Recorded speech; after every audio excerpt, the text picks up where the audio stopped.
황사먼이 쫓아 중국으로. 팬들 기억 속에서 사라진 8인. 한때 스타 플레이어들이 황사먼이에 휩쓸려 중국 러시를 감행했다. 유럽으로 리턴해 다시 존재감을 뽐낸 선수들이 있지만 반대로 완전히 잊힌 선수도 있다. 2010년대 초중반을 기점으로 해 엄청난 자본을 등에 업은 중국 축구는 스타 선수 영입에 몰두했다. 시진핑 주석이 축구를 굴기로 내세우며 대대적인 육성에 나섰고 시진핑 눈치 보기 바쁜 기업들이 잇따라 축구에 투자했다. 근본적으로 실력이 없으니 당장 성과를 내기 어려웠고 결국 외국인 선수 영입에 의존했다. 이름값은 있으나 말년에 접어든 선수 영입에서 점차 연령대는 어려지고 전성기 혹은 전성기에 가까운 선수 영입으로 변화할 만큼 엄청난 돈을 썼다. 물론 성과는 없다고 봐도 무방하다. 중국 자국 선수들의 실력은 여전히 처참한데 돈만 많이 받는다며 운동선수가 아닌 예능인 취급을 받고 있고 돈을 보고 온 외국인 선수들이 충성심을 보일 리 없었다. 프로 정신으로 열심히 뛴 선수도 있으나 많은 선수들은 돈만 받고 대충 뛰다 유럽으로 돌아가거나 은퇴한 선수가 다수다. 외국인 선수들이 원래 뛰던 유럽이나 보다 수준이 높은 리그로 이적한 사례도 있다. 대표적으로 야닉 카라스코, 파울리뉴 등이 있다. 하지만 그대로 잊힌 선수들도 적지 않다. 유럽 현지 팬들은 수준 높은 자국 리그가 있기에 굳이 중국에 간 선수들을 찾아볼 이유가 없다. 자연스럽게 잊힌 선수들이 많다. 영국 데일리 스타는 최근 당신들이 완전히 잊은 중국으로 간 8명의 선수라는 주제로 해당 선수들을 조명했다. 오스카. 기존 스타 선수들이 전성기가 지나거나 전성기가 막 지날 시점에 중국으로 향한 것과 달리 오스카는 25세라는 젊은 나이에 첼시에서 상하이 상강으로 이적했다. 다른 선수들과 달리 태업이나 방만한 태도를 보이지 않았고 꾸준히 주전으로 경기에 나섰다. 현재는 상하이 상강의 주장까지 맡으며 여전히 팀의 핵심으로 활약하고 있다.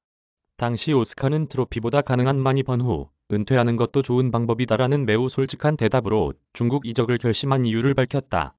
마루안 펠라이니.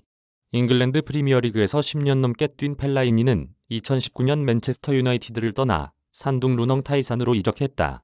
ACL 경남과 경기를 위해 한국을 찾기도 했다. 보통 오만한 태도, 생각보다 나오지 않는 실력 등으로 팀워크를 해친 스타 선수들과 달리 펠라이니는 적응력도 뛰어났고 경기도 열심히 뛰어 팬들의 사랑을 받고 있다. 이제 다른 대륙 팬들에게서 잊혔지만 산둥 팬들에게는 사랑받고 있다. 요레스 오코레. 2021년 올보르 BK에서 창춘 야타이로 이적한 선수로 비교적 최근에 이적이 이뤄졌다. 과거 유럽에서 꽤 주목받는 유망주였고 2013년 아스톤 빌라로 이적해 빅리그가 진출했으나 기대만큼 성장하지 못해 덴마크로 돌아갔고 덴마크 리그에서 활약을 바탕으로 중국 리그에 관심을 받아 중국 이적에 성공했다. 유럽에서 비교적 영세한 리그인 덴마크에서 리그 근간이 흔들리고 있지만 여전히 돈을 쓸 수 있는 중국 리그로 이적하면서 경제적으로는 확실한 성공을 보장받았다. 세드릭 박한부. 2018년 비아레알에서 베이징 과안으로 이적했다. 비아레알이 챔피언스리그 진출 경쟁을 하는데 가장 주축이 된 선수로 맹활약하면서 여러 빅클럽의 관심을 받았다. 하지만 선택은 중국 리그 이적이었다. 이적료는 약 900억 원 정도로 추정된다. 이적 직후 곧바로 베이징 과안의 주축 공격수로 활약했다. 현재 터키 페네르바체에서 뛰고 있는 김민재와 호흡을 맞췄다. 수비에서 김민재가, 공격에서 박한부가 맹활약하며 팀의 에이스로 활동했다. 에런 무이. 허더지필드 에이스로 활약한 무이는 브라이튼에서 활약이 좋지 않고 주전에서 밀리자 지난해 8월 상하이 상강으로 이적했다.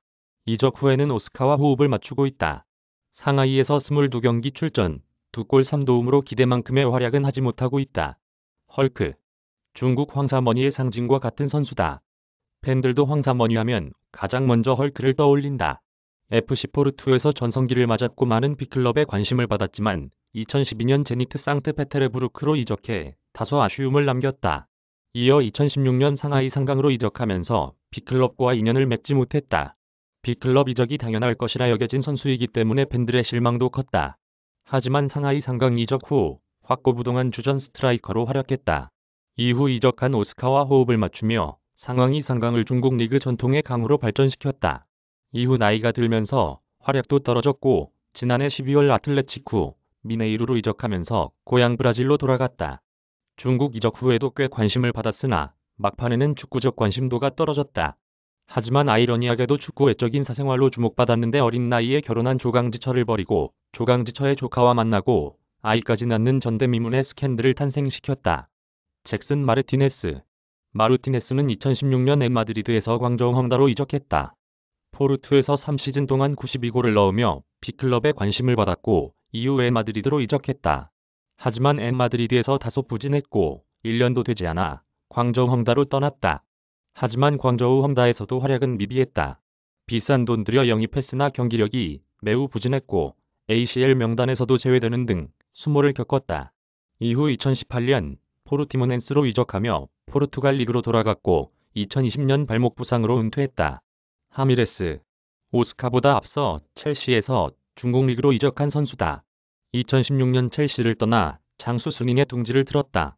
장수에서 약 3년 반을 뛰었는데 이때 ACL 전북 현대와 경기에서 이동국의 얼굴을 치는 비신사적인 반칙으로 퇴장을 당하기도 했다. 2017년 인터밀란 이적설이 나오기도 했으나 무산됐고 2018년에는 주전 경쟁에서 밀렸다. 결국 2019년 파우메이라스로 이적하며 고향으로 돌아갔으나 2020년 팀을 떠나 현재는 무적 신세다.